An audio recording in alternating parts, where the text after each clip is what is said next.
Позитивни се почетните резултати од првата фаза на проектот Добра земјоделска практика, богат биодиверзитет, што во изминатите 8 месеци се реализира во Кочанскиот регион, а чија главна цел е да се намали палењето на сламата заради зачувување на животната средина.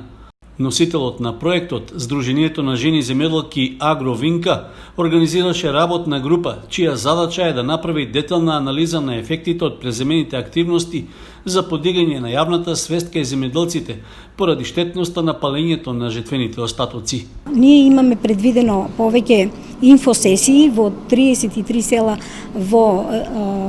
нашиот регион, тука во Кочанскиот регион, и таму ќе ги презентираме исто така сите практики, добра земјоделска пракса, има прирачници, мерки кои се со минимални услови и алтернативните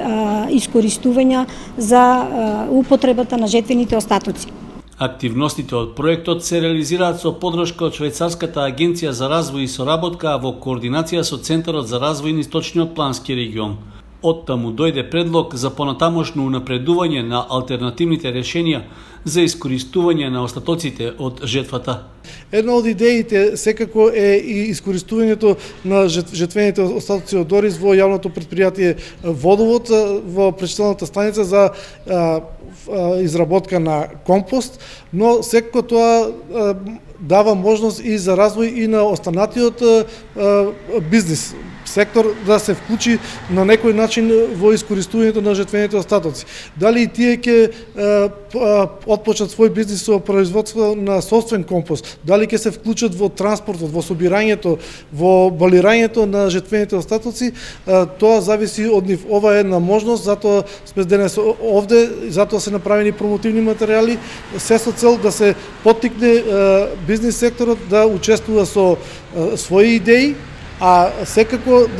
да не се пали жетвените остатоци и да не се нанесува штета како на самото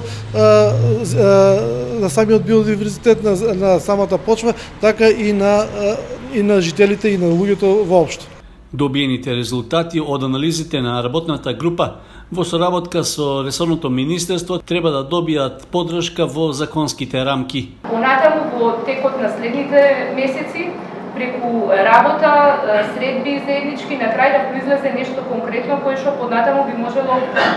да го предложиме на Министерството, доколку има можност, верувам дека ќе се најде можност да се преточи во некој вид на поддршка на фармерите, за да може да го гледаат како стимулативна мерка практиката, односно примената на одржливи практики и да се минимизира палењето. Проектот Добра земјоделска практика, богат биодиверзитет продолжува со втората фаза, при што ќе се организираат инфосредби со земјоделците во регионот.